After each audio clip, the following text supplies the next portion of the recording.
don't you feel the need to get away?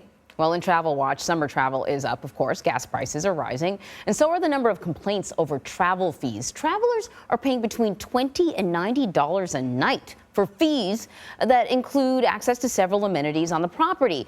So to help us break this down, I want to bring in Peter Greenberg. He is a travel editor for CBS News. So listen, Peter, after that conversation we had about inflation, I think that, people may scale back in some areas, but people really want to get away, especially after the pandemic. But sometimes, you think you got a handle on how much a vacation is going to cost you, and then when you click to the end, you're like, what happened? There's all this extra stuff. Can you walk us through the various types of resort fees, and are they legal? Well, let's go back a little history here first. They were started in the mid-90s by, as it would imply, resorts that wanted to supplement their income but not quoted as a regular room rate.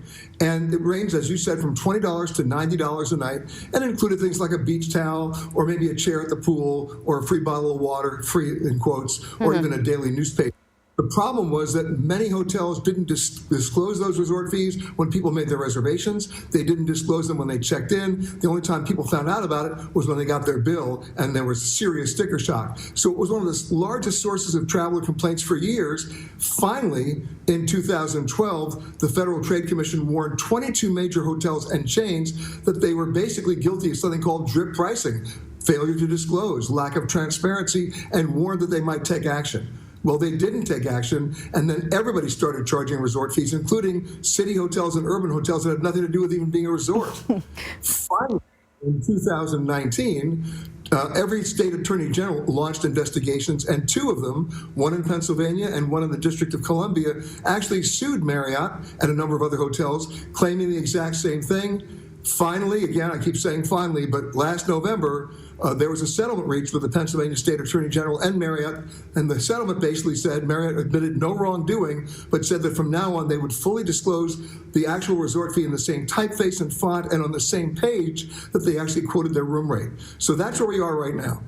So are we seeing these resort fees go up, and where are we seeing them the most? Well, we're seeing them now everywhere they can get away with it, simply because they've changed the definition. Some hotels are actually calling themselves these fees as destination fees, but they're still the same, basically including stuff you didn't want. And this is why they're doing it. They're doing it because it's essentially a tax dodge. Hotel room rates are charged at high occupancy taxes by states and municipalities.